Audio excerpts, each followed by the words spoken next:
Está el doctor Mario Banfi con nosotros. Buenas noches, un placer, un gusto saludarlo como siempre. Hablando de lo que ocurrió el jueves pasado, ¿no? Una importante movilización, el cacerolazo, en centros urbanos, Capital Federal y en otras ciudades también. En varias ciudades.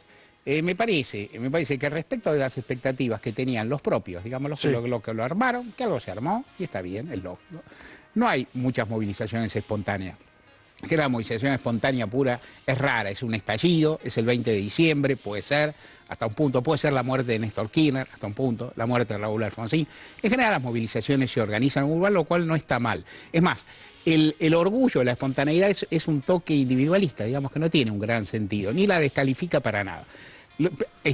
Había gente comprometida, había una sociedad que más o menos miraba, fue más gente de la que se esperaba, y también de la que se esperaba desde el lado del gobierno, digamos. Entonces, y uno podría decir comparativamente, desde 2008 no se organizaba una movilización opositora de ese rango. Desde la 125. Desde la 125, que hubo Fueron más, varias, ¿no? Hubo varias, hubo algunas, monumento a la bandera, hubo, bueno, el monumento a los españoles, después las rutas mismas, hubo por lo menos 2 o 3 muy fuertes, hubo más gente sin duda, había un sujeto social ahí, esto es y había distinto. una conducción política que era la mesa enlace también, ¿no? Totalmente. Y en el caso de Bloomberg, en 2004, que es otro antecedente, también había algo, y las primeras movilizaciones fueron tremendas y espectaculares. De cualquier manera, desde 2008, a pesar de que inclusive la oposición creció en 2009, no hubo movilizaciones opositoras de este rango, caracterizadas ¿por qué? Porque hubo en muchas ciudades, porque hubo en varias ciudades, porque en todas hubo bastante presencia en términos comparativos, claro. Y entonces, y porque más o menos, digamos, evidentemente,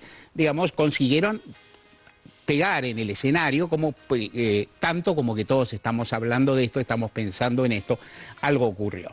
La caracterización de clase que se ha hecho, yo creo que básicamente desde los sectores del kirchnerismo, de los sectores, digamos, ajenos a la propia movilización, yo creo que es correcta, es una movilización...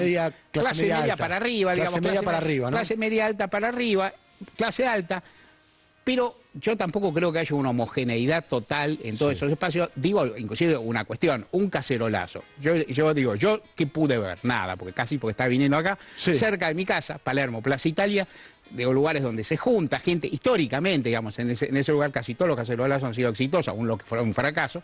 Digo, uno ve gente que bate el parche, pasa un tipo, toca bocina. ¿Quién sabe qué compromiso político implica tocar bocina, ¿no? Está bien, bueno, pero el tipo adhiere, digamos, y a la vez, ¿cómo sabe uno cuál es la posición de él, si está caracterizado por el odio, si no está o demás? Entonces yo creo, una caracterización de clase, un odio visible y muy chocante, muy antirrepublicano y casi inhumano en algunas consignas, que tal vez sectores de la oposición, algunos dirigentes, algunos periodistas debieron criticar más. De los opositores, digo. Es decir, esta movilización fue buena, nos pareció piolísima, qué sé yo. Pero acá se fueron al pasto. Claro. Ahí decir, pero andá con Néstor la puta que te parió, eso es desearle la muerte a la presidenta. Totalmente, eso rompe todo código, insisto. Fue un grito masivo además, ¿no? No es aislado, eso lo gritan 10. Eso rompe todo código, eso debe ser criticado, inclusive por aquellos que, bueno, que más o menos comulgan con el planteo.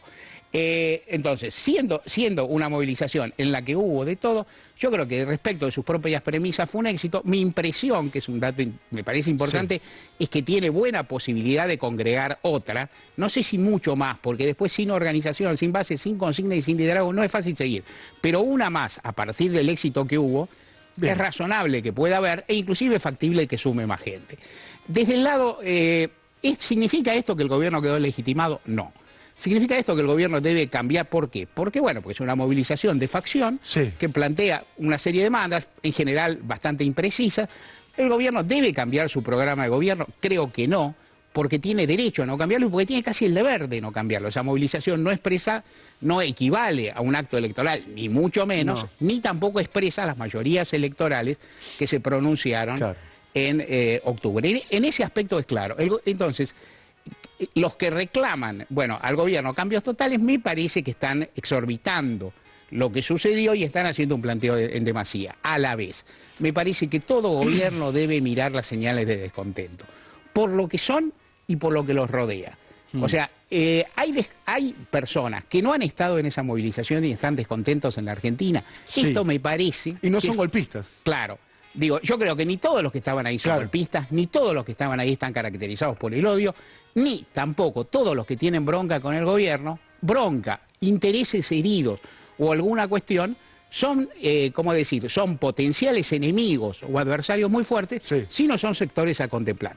Hay gente, uno podría decir, el gobierno debería repensar, me parece a mí, llevándolo a un terreno muy concreto, el gobierno debería repensar si alguna de las medidas que toma, inclusive alguna de sus mejores medidas, como por ejemplo, o de sus buenas medidas, como por ejemplo puede ser la prohibición de atesorar dólares, no causó daños colaterales que no debía causar, no tuvo defecto, digo, hay daños que causa y gente Sí. que está en problemas y que no lo podés evitar, porque Sí. la medida tiene una serie de valores y hay costos. Si no produjo daños que no debe causar, si el conflicto del subte, con Mauricio Macri, que produjo dificultades a los usuarios, ¿le va a cargar todo a Macri o hay gente que tiene algunas bronquitas con eso? Los problemas con el tren, el mínimo no imponible. Entonces, hay cuestiones que el gobierno debe pensar. Debe pensar si hay gente que está con intereses heridos, con un poco de bronca y demás, porque en términos políticos tácticos y en Sí. términos políticos más grandes, más profundos, el gobierno debe contemplar los intereses de toda la sociedad. Y en términos políticos tácticos, el gobierno debe buscar minimizar el crecimiento de esto o su expansión. Y para hacerlo, lo mejor que tiene que hacer es generar consenso y no abroquelar a los demás en la oposición.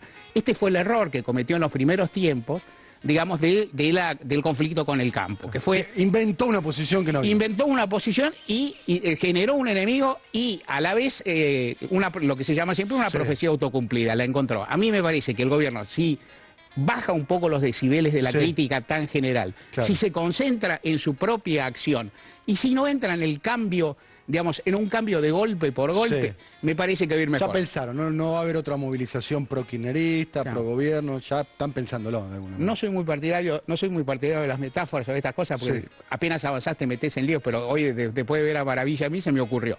Maravilla Martín hizo todo bien el otro día, menos cuando entró en el juego del adversario. Me parece un gran ¿No? remate. Muy bien. Está muy bien pensado y todo el mundo entiende. Que no vaya al intercambio golpe por golpe. Señoras y señores,